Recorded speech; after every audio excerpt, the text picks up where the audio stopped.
ॐ भूर्भुवः स्वः तत्सवितुर्वरेण्यं भर्गो देवस्य धीमहि धियो यो नः प्रचोदयात् ॐ शान्ति शान्ति शान्तिः Namaste, my dear friends. This is second video on the topic of Aproksha Anubhuti, a wonderful book of Adi Shankaracharya on Advaita Vedanta. This is a very, very good guiding book for sadhakas pursuing the sadhana of self-inquiry for self-realization and liberation. So I start the second video with stanza number 36.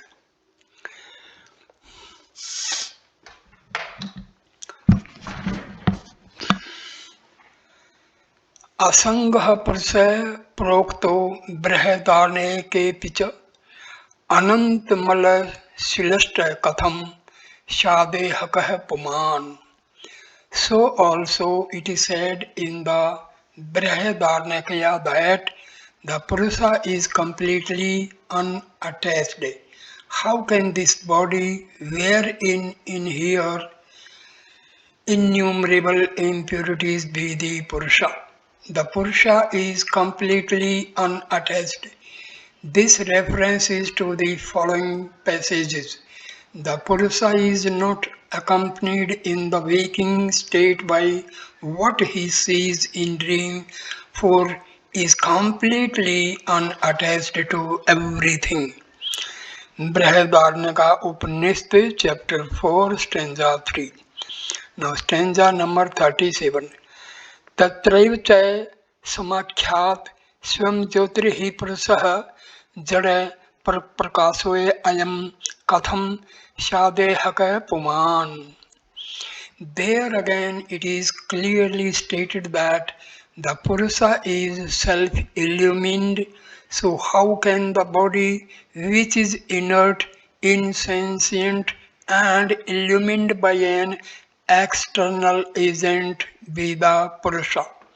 There again in the same Brihadaranyaka we have here in dream the Purusha is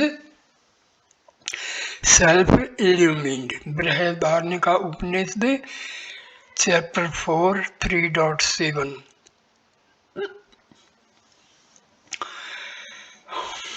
Stanza number 38. प्रोक्तो अपि कर्मकाण्डेन हवात्मा देहा दिवि लक्षणः नित्यश्च तत्फलं भुङ्क्ते देहापदा antaram. Moreover, the Karma Kanda also declares that the Atma is different from the body and permanent, as it endures even after the fall of the body and reaps the fruits of actions done in this life. Moreover, the Karma Kanda declares the Karma Kanda is that portion of the Veda which inculcates the performance of religious acts, sacrifices, and ceremonies, laying down in detail rules and regulations for the guidance of its votaries. The followers of the Karma Kanda do not believe in an Ishvara or God. Nevertheless, they believe in a permanent individual soul which is quite different from the body and which survives the destruction of the latter as a sport of apurva, the abiding result of karma. So not only the Jnana Kanda, the Upanishads, but the Karma Kanda also asserts that Atma is different from the body. Stanza number 39. लिंगम चाने कंसंयुक्तम चलम दृश्यम विकारी च अव्यापकमसद्रुवपं तत् कथम सयात पुमानियम.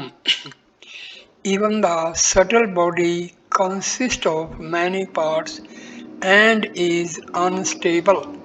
It is also an object of perception, is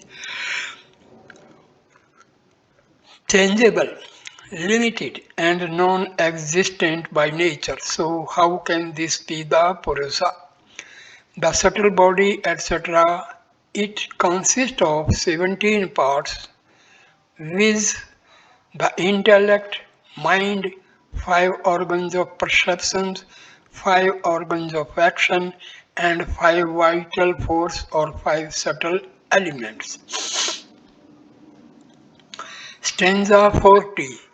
एवं देहद्वा दन्ने आत्मा पुरुषः ईश्वर सर्वात्मा सर्वरूपश्च सर्वातीतो हम वह. The immutable Atma, the substratum of the ego, is thus different from these two bodies and is the Purusha, the Isvara, the Lord of all, the Self of all. It is present in every form and yet transcends them all. Stanza number 41. इत्या आत्म दे भागेन परपंच संयौ सत्यता यथोक्ता तर्कशास्त्रेण ततः किम पुरुषार्थता. Thus the enunciation of the difference between the Atma and the body has indirectly asserted, indeed after the manner of the Tarkashastra, the reality of the phenomenal world, but what ends of human life are served thereby. Tarkashastra, the science of logic, Nyaya, or treatises like Sankhya and Yoga, and those of the Lokayatikas, which mostly follow the method of inference in arriving at their respective conclusions. Here it specially refers to Sankhya, which with the mere help of Tarka logic tries to establish the final duality of Prakriti and Purusha, and in which Prakriti or the material principle that constitutes the phenomenal world is eternal and coexistent with Purusha, the conscious principle. What ends of human life are served? There are generally four ends of human life, viz. Dharma or performance of duty, Artha or attainment of worldly prosperity, Kama or satisfaction of desires, and Moksha or final liberation from the bondage of ignorance, of which the first three are but secondary as they are only helps to the last, which is the Sammam Bonam. But this last one, the liberation from the bondage of ignorance, will never be attained unless a person realizes non-duality and becomes one with it, and thus removes even the last vestige of duality from the mind. But the establishment of duality is only an obstacle to such a realization and drives persons away from the path of liberation. It therefore serves no real purpose in human life.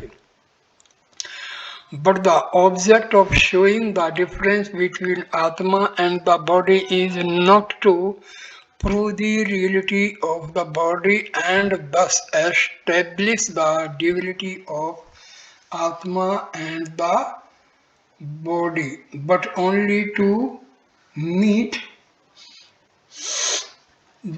thus the opponents who hold the view that this body is Atma. It will be shown in the following stanzas that there is no such thing as body, it is Atma that alone exists. Stanza 42. Itya Itya atam dehe bheden deha dehatam tatvam nivaritam idani de bhedasya havasatvam saput muchyate. Thus, the view that the body is the Atma has been denounced by the enunciation of the difference between the Atma and the body. Now is clearly stated the unreality of the difference between the two. The unreality of the difference, etc., that the body has no existence independent of the Atma, just as the waves do not exist independently of water. In fact, the Atma alone exists, and it is through ignorance that one sees it as appearing in the forms of the body and the like.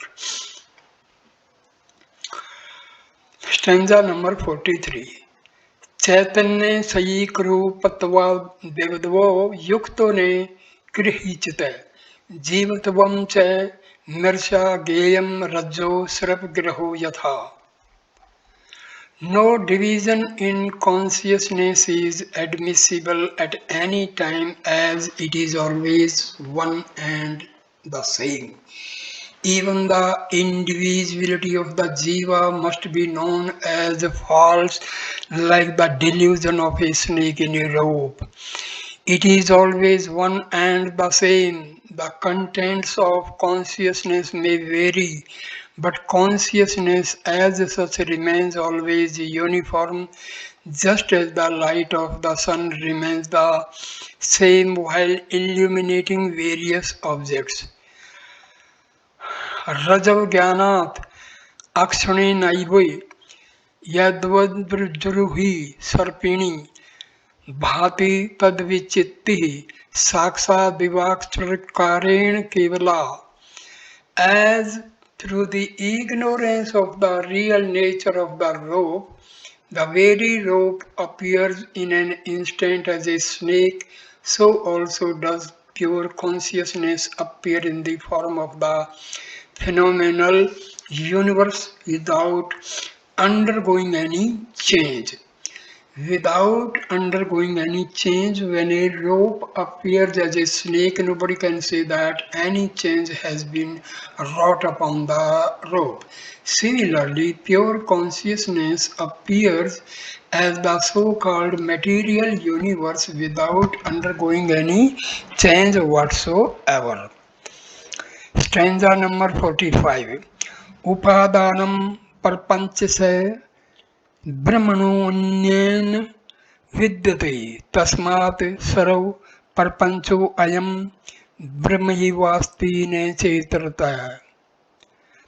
There exists no other material cause of this phenomenal universe except Brahma.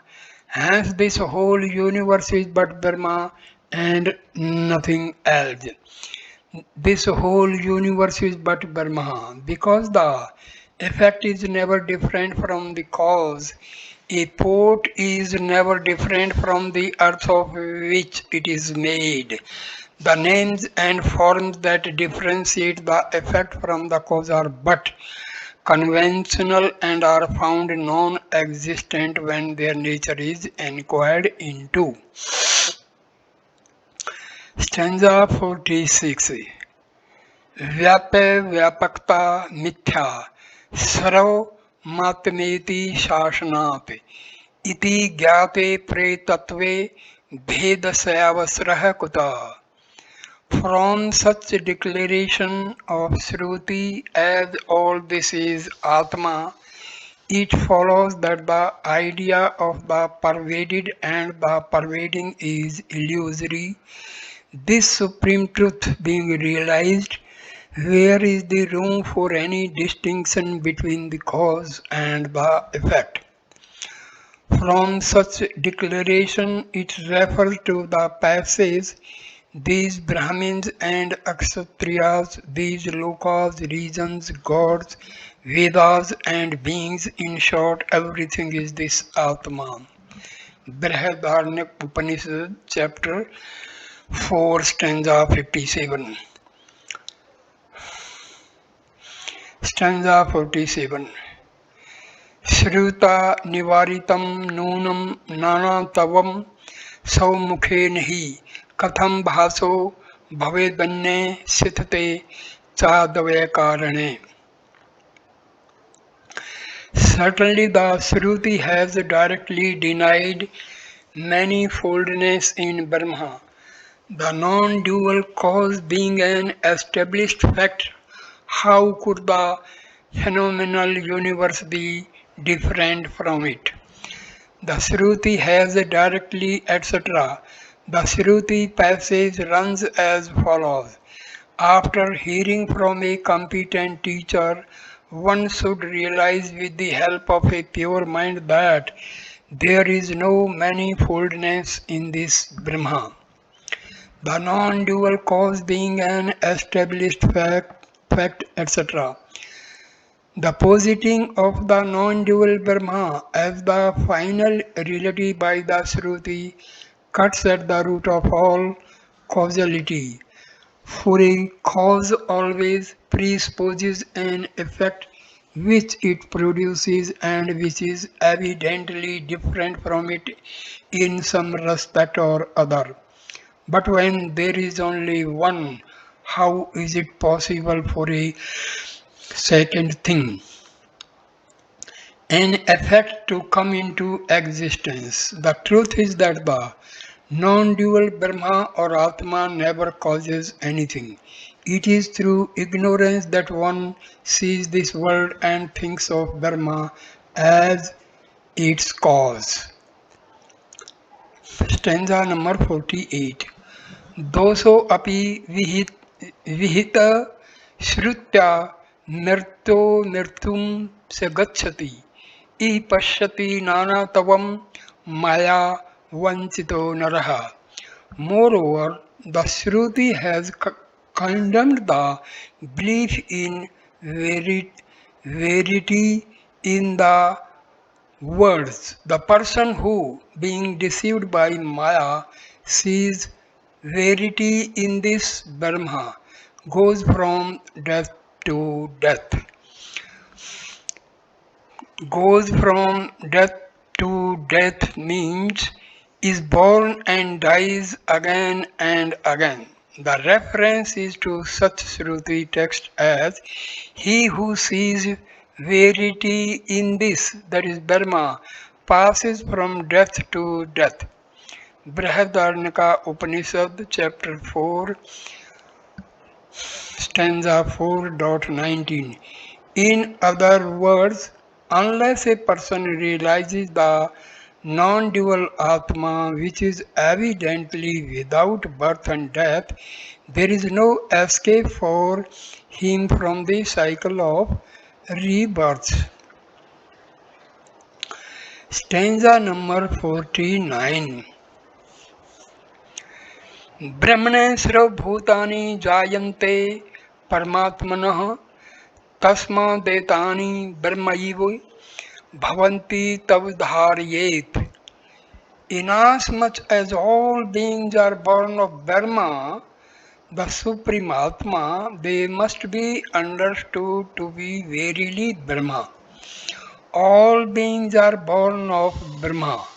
The reference here is to such Shruti passages as that is Brahma, where from all these beings are born, etc. Taittiriya Upanishad, chapter 4, stanza number 50. Dharmayu Sarvanamani Rupani Vividhani Cha Karmane Api Samagrani Vibhartiti Shruti Shrutir Jagau. The Shruti has clearly declared that Brahma alone is the substratum of all varieties of names, forms, and actions.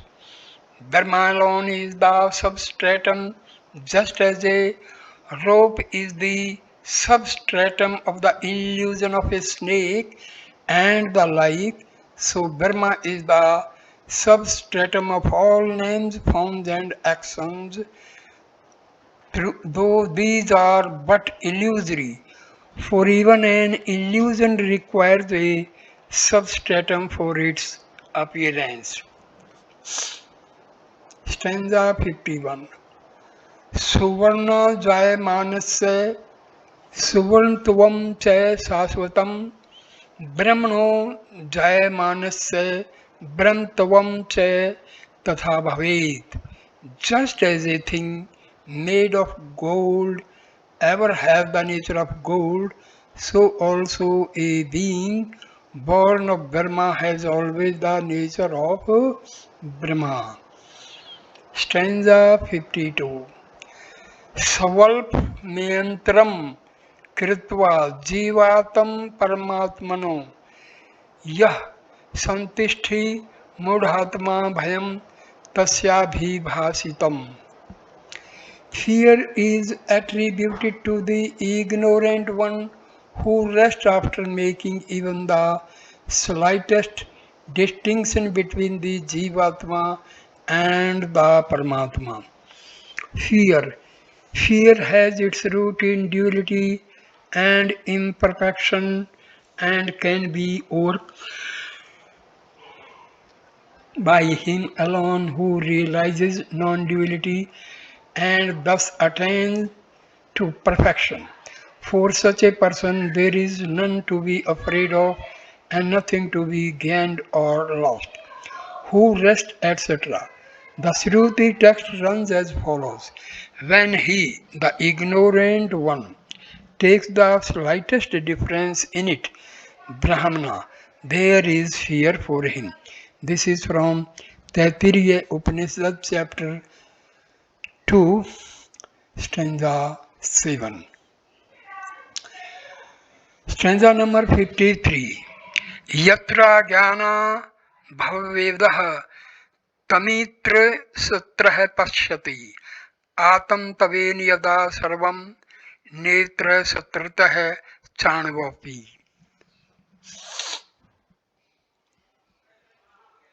When duality appears through ignorance, one sees another, but when everything becomes identified with the Atma, one does not perceive another even in the least.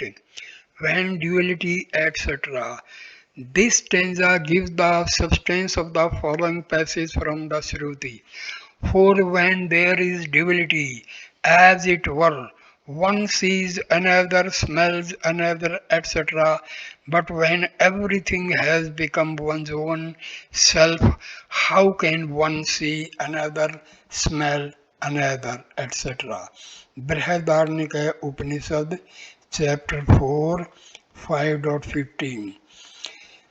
Stanza 54.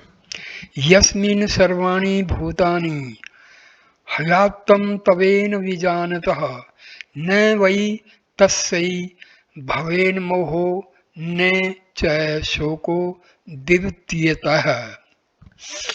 In that state, when one realizes all is identified with the Atma, there arises neither delusion nor sorrow, in consequence of the absence of duality.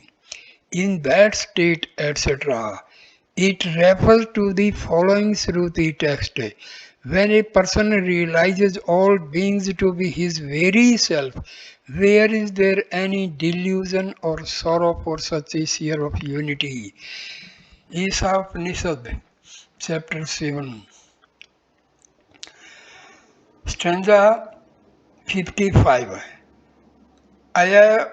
अयमात्मा हि ब्रह्मैव सर्वात्मकतया स्थितः इति निर्द्वारितुं श्रुत्वा बृहदारण्ये संस्थया.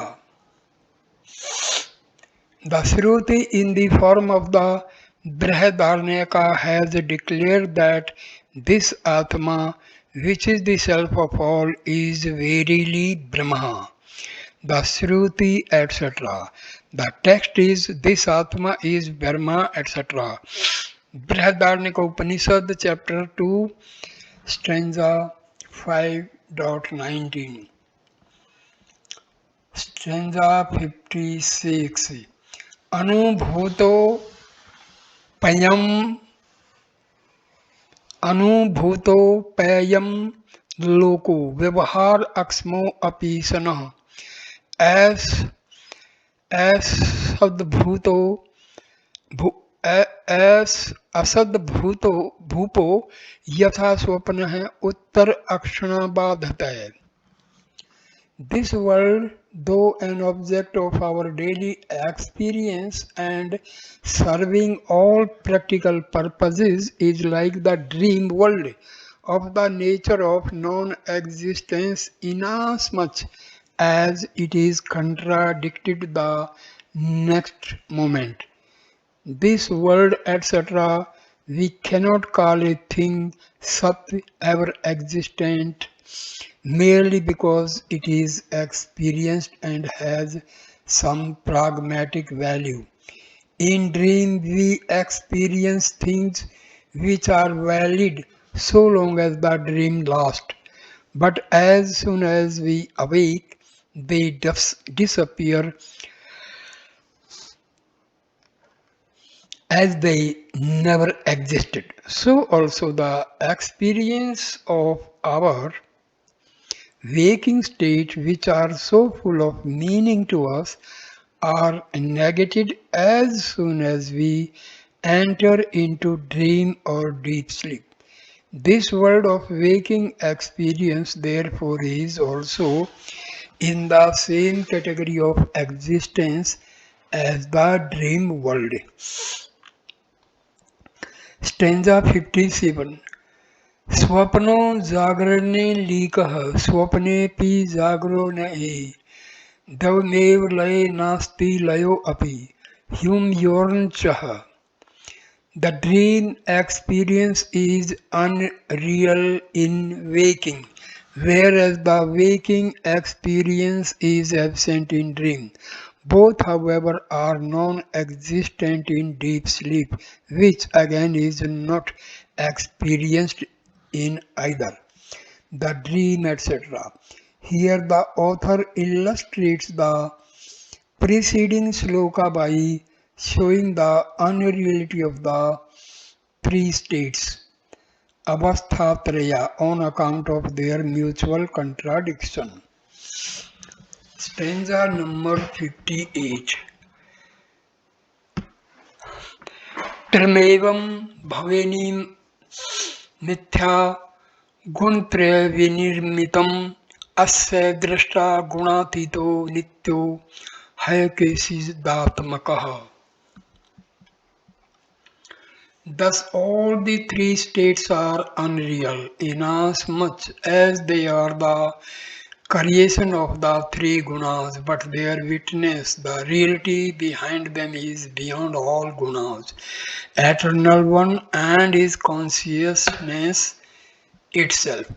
The three states are unreal, etc. This world of our daily experience, comprising these three states, is produced by the permutation and combination of the three gunas, components of Prakriti or the primeval substance with sattva, rajas and tamas. But whatever is a compound must disintegrate and be destroyed. This world being a compound is thus foredoomed to destruction, and so it is unreal, as reality implies indestructibility. Here what has been put forward as a mere proposition in Sloka 56 is conclusively proved, viz. that this world, though experienced, is unreal. Bear witness when everything in this world is in a state of flux and is changing every moment. What is it that sees these changes? The Vedanta declares that it is Atma, the conscious principle that witnesses all the changes itself, ever remaining unchanged and unaffected by the gunas that work these changes. Stanza 59. यद्वैमर्दी घट भ्रांति सुक्तो वा रजता स्थितितम तद्वै ब्रह्मणि जीवत्वम वीक्षमाणेन पश्यति. Just as after the illusion has gone, one is no more deluded to see a jar in earth or silver in the nacre, so does one no more see Jiva in Brahma when the latter is realized as one's own self. So does one no more see, etc. So long as a person is in ignorance, he thinks himself as a Jiva, which has an individuality of its own apart from Brahma. But when with the dawn of real knowledge he realizes himself as one with Brahma, this Jivahood appears to him as nothing but an illusion like the illusion of silver in the nacre.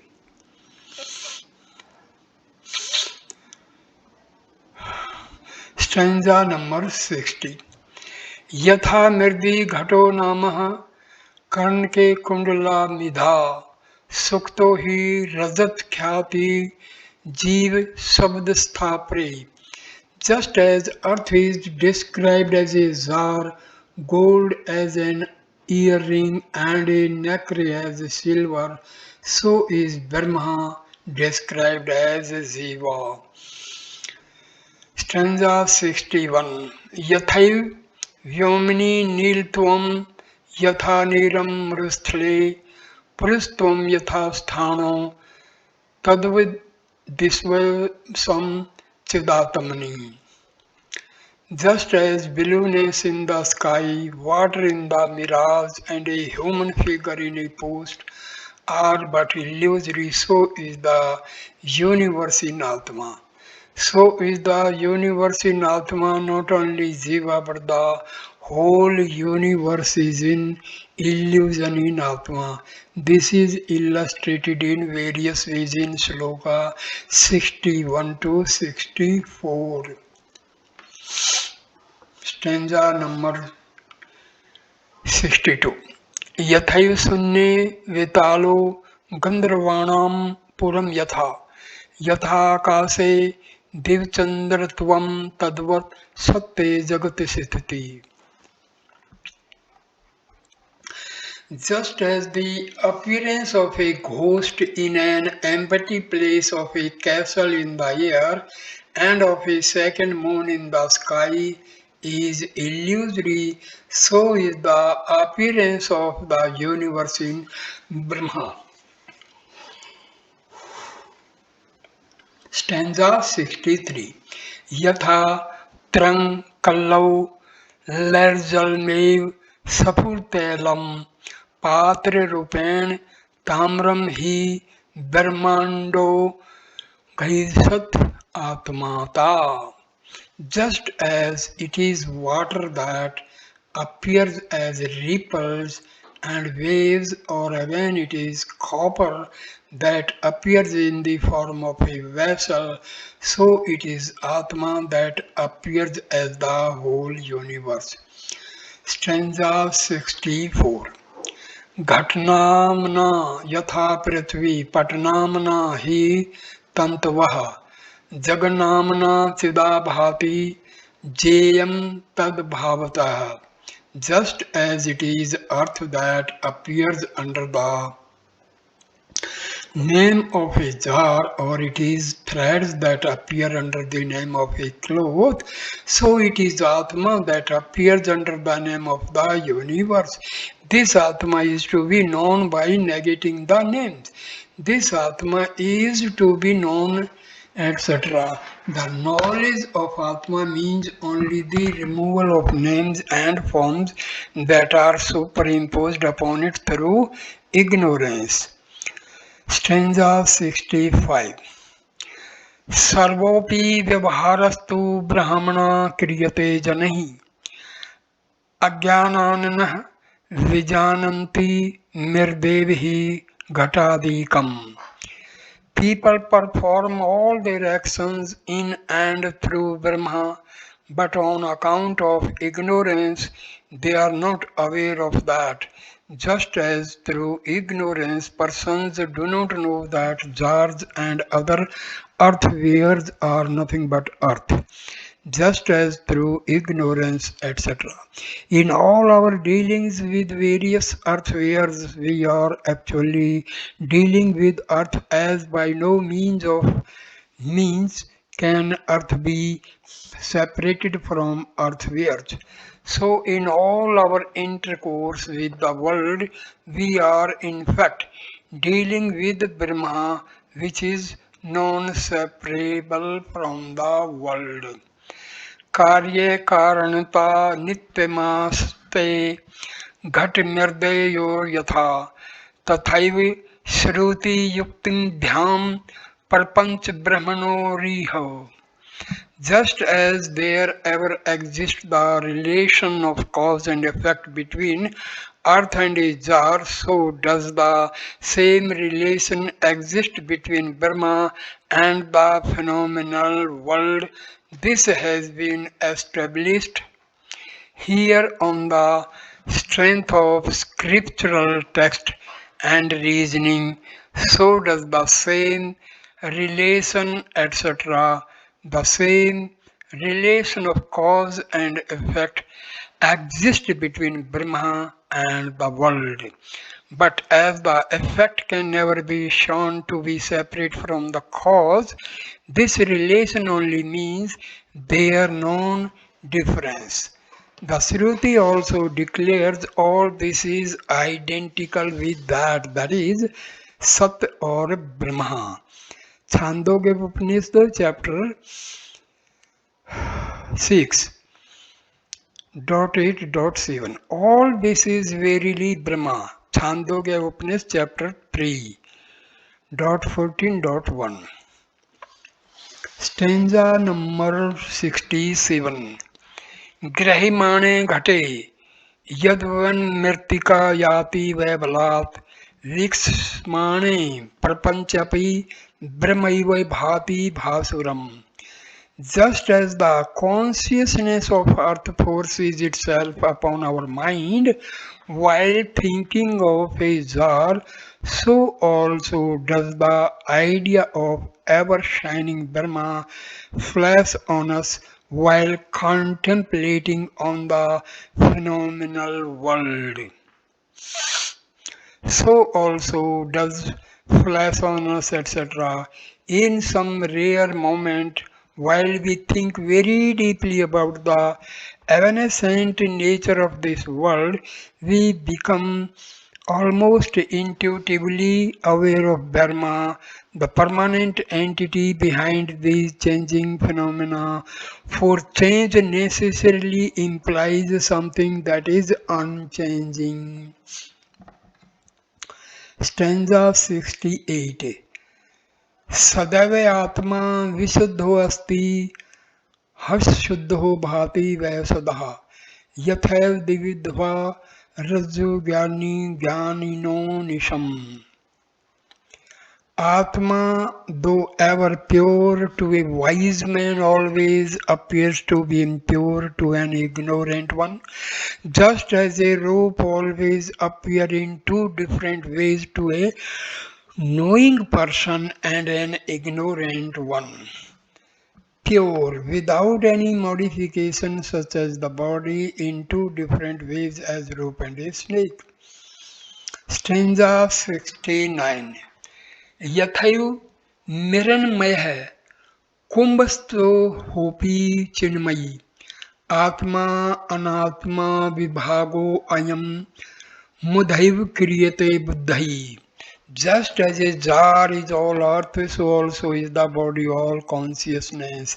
The division, therefore, into the self and non self is made by ignorant to no purpose. The division to no purpose.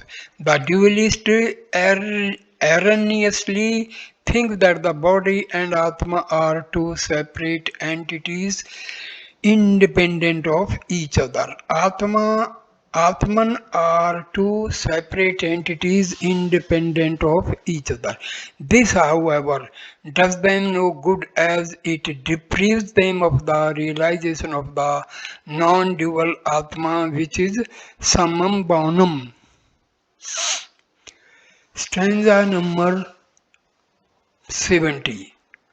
Sarat Taveni Yatha Rajju Rajat Taveni Shuktika विनिर्णीता विमूढ़ेन बेहत्वेन यथात्मा. Just as a rope is imagined to be a snake and a necklace to be a piece of silver, so is the Atma determined to be the body by an ignorant person. By an ignorant person, by a rank materialist who declares the body or matter to be the ultimate reality and denies the existence of Atma apart from the body. How this erroneous knowledge arises out of a confusion between the real and the apparent is illustrated in stanzas 70 to 74. Stanza 71. घटतवेन यथा पृथ्वी पटतवेनैव तन्तवः विनिर्णिता विमूढ़ेन देहत्वेन यथात्मा. Just as earth is thought of as a jar made of wheat and threads as a cloth, so is Atma, etc. Stanza 72. Kankam kundal taven trangav taven vaijalam vinirnita vimudhen dehtven yathatma. Just as gold is thought of as an earring and water as waves, so is Atma, etc. Stanza 73. पुरस्तवेन वही स्थाणुर जलतवेन मरीचिका विनिर्णिता विमूढ़ेन देहत्वेन यथात्मा. Just as the stump of a tree is mistaken for a human figure and a mirage for a water, so is the Atma, etc. गृहत्वेनैव काष्ठानि खङ्गत्वेनैव Lohta विनिर्णिता विमूढ़ेन देहत्वेन यथात्मा. Just as a mass of woodwork is thought of as a house and iron as a sword, so is the Atma. Stanzas 70 to 73 are illustrative of a set of false knowledge due to an error of judgment, whereas the other three stanzas deal only with the imperfect knowledge in which forms are made much of an disregard of substance, which is the reality behind them. Stanza number 75. Yatha Virax Viparyaso Jal Jalat Bhavati Kasyachit Taddatmani Dehatvam Pasyate Gyan Yogataha. Just as one sees the illusion of a tree on account of water, so does a person on account of ignorance see Atma as the body. Illusion, etc. The tree is not in the water, it is only a reflection due to water that the person sees. How ignorance makes one think of the ever pure Atma as appearing in material forms is described in stanza 75 to 86. through various illustrations culled from everyday experience. Stanza 76. पोतेन गच्छतः पुंसः सर्वं भाति चंचलम् तद्वदात्मनि देहत्वं पश्येत ज्ञान योगतः. Just as to a person going in a boat, everything appears to be in motion, so does one, etc. पीतत्वं हि यथा शुभ्रे दोषा भवति कस्यचित् तद्वदात्मनि देहत्वं पश्यत ज्ञान योगतः. Just as to a person suffering from a defect, jaundice, white things appear as yellow, so does one, etc. चक्षुर्भ्यां भ्रमशीलाभ्यां सर्वं भाति भ्रमात्मकम् तद आत्मनि देहत्वं पश्य ज्ञान योग्यतः. Just as to a person with defective eyes, everything appears to be defective, so does one, etc. Stanza 79. अलातं भर्मेण नैव वर्तुलं भाति सूर्यवतः तद्वत् आत्मनि देहत्वं पश्यते ज्ञान योग्यतः. Just as a firebrand through mere rotation appears circular like the sun, so does one, etc. Stanza 80. महत्वे सर्ववस्तूनामन्तत्वं हृति दूरतः तद्वदात्मनि देहत्वं पश्यते ज्ञान योगतः. Just as all things that are really large appear to be very small owing to a great distance, so does one, etc. So my dear friends, I stop the video here. Thank you for listening and watching this video. Please like, comment and share the video and subscribe the channel. Thanks my dear friends. Namaskar. Namaskar.